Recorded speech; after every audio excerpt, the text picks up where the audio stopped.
मेरा नाम सोनिया है। 19 साल की उम्र में ही मेरी शादी हो गई थी और मेरे पति राजीव की उम्र भी उस समय सिर्फ 20 साल थी। हमारे ख़ानदान में लड़कियों की शादी तो जल्दी हो जाती थी, लेकिन राजीव की इतनी कम उम्र में शादी करने के पीछे एक बड़ी वजह थी। जब राजीव 18 साल के थे तो राजीव के घर में एक प्यारी सी बहन ने जन्म लिया था। लेकिन जब राजीव की बहन नीलू 2 साल की थी तब राजीव के माता पिता का एक्सीडेंट में मौत हो गई थी। राजीव उस समय खुद पढ़ाई कर रहे थे और ऐसे में नीलू को संभालना बहुत मुश्किल था। कोई भी रिश्तेदार आगे नहीं बढ़ा था दोनों बहन भाई की जिम्मेदारी उठाने के लिए।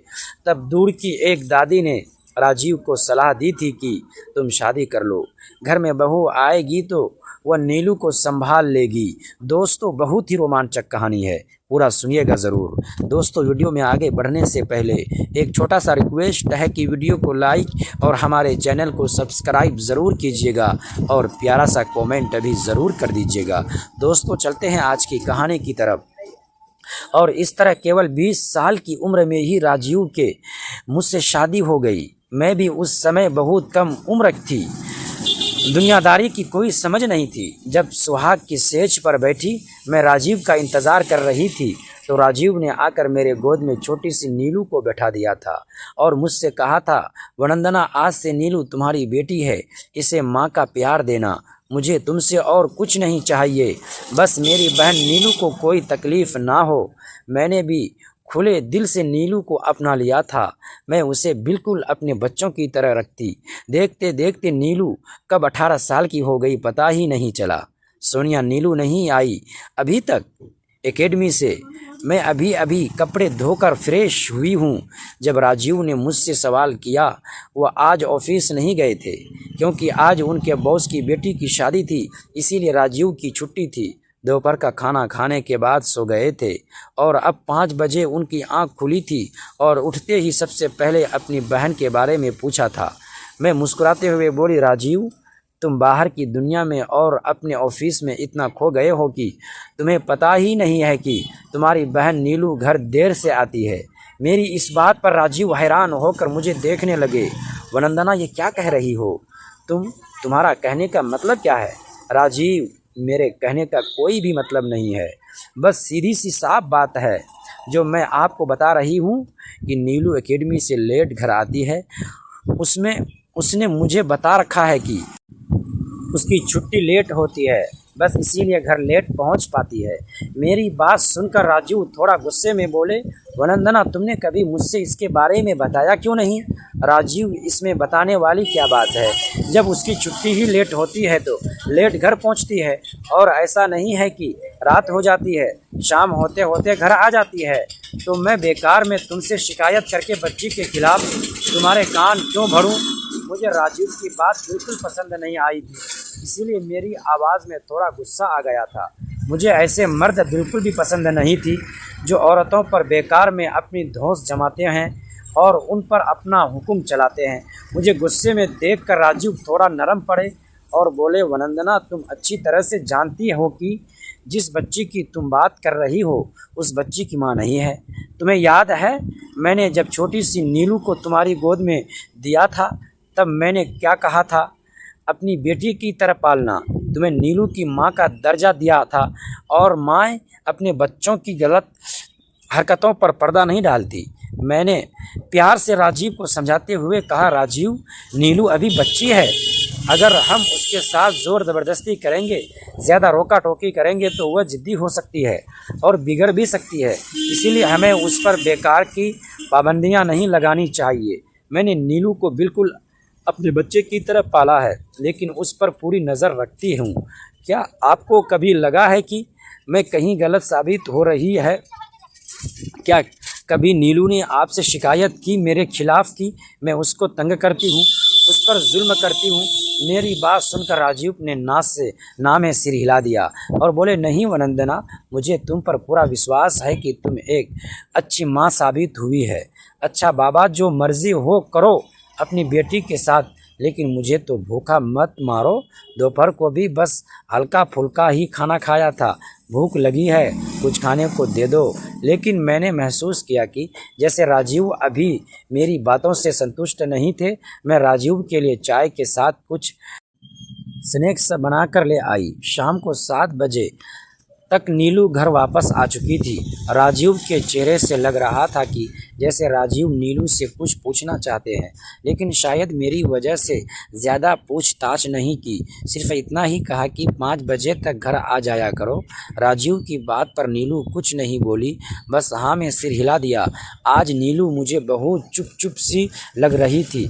पहले तो जब भी आती तो चहकती हुई आती, हमेशा बोलती रहती, अपनी सहेलियों की बातें, अपनी एकेडमी की बातें बताती रहती, लेकिन आज वह बहुत चुप थी। मुझे लगा शायद राजीव की बात पर नीलू उदास हो गई है। इसीलिए मैंने नीलू को समझाने की खातिर कहा कि नीलू, अपने भाई की बात का बुरा मत मानना, वह तो बस तुम्हारी भलाई के लिए ही कह रहे थे।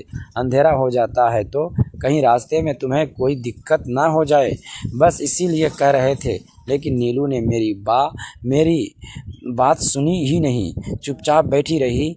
अब मुझे नीलू की चिंता होने लगी। मैंने नीलू के सिर पर हाथ फेरते हुए कहा, नीलू क्या बात है, तुम परेशान हो? लेकिन मेरा इतना सुनते ही नीलू एकदम से गुस्से से बोली, क्या है भाभी, 2 पल तो सुकून से सांस लेने दिया करें। आपके हर वक्त के सवाल जवाबों में तंग आ गई हूँ।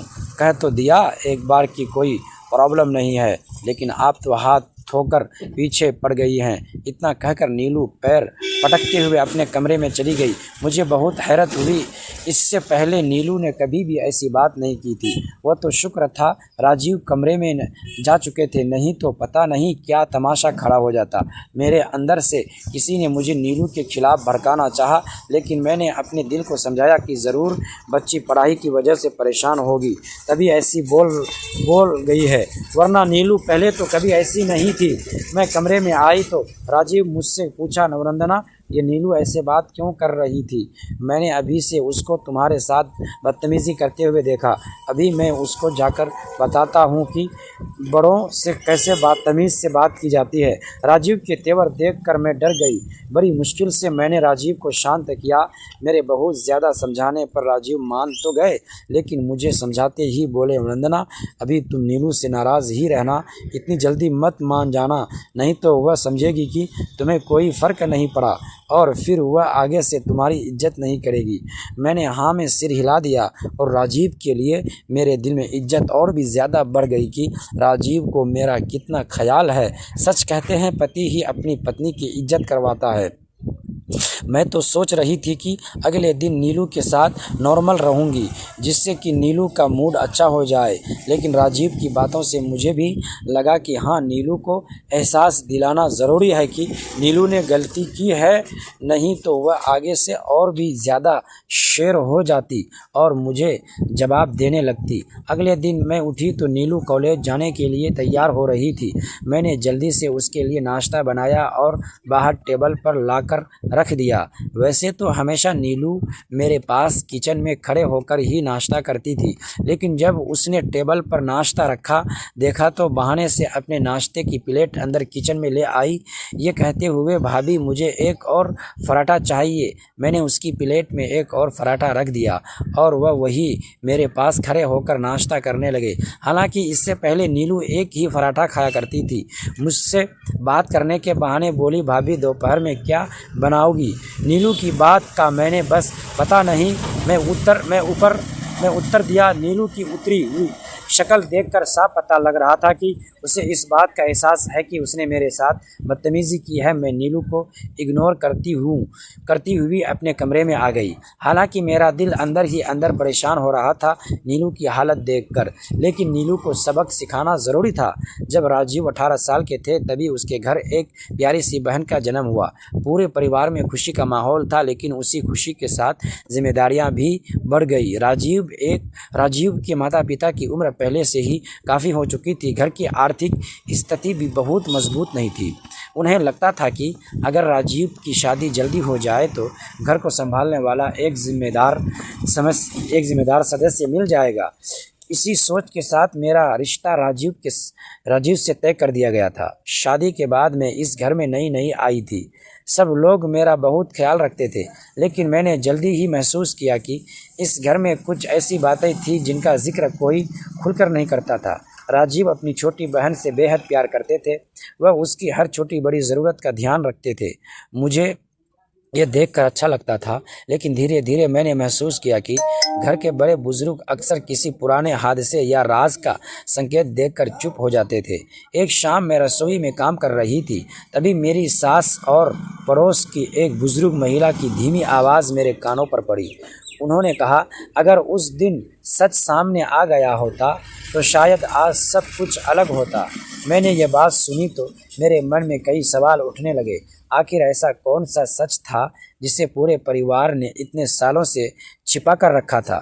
उस रात मुझे देर तक नींद नहीं आई। मुझे बिल्कुल अंदाज़ा नहीं था कि आने वाले दिनों में वही राज मेरी ज़िंदगी की दिशा बदलने वाला था। दोस्तों, अगली पार्ट देखने के लिए प्लीज़ हमारे चैनल को सब्सक्राइब करके हमारा सपोर्ट ज़रूर कर दीजिएगा।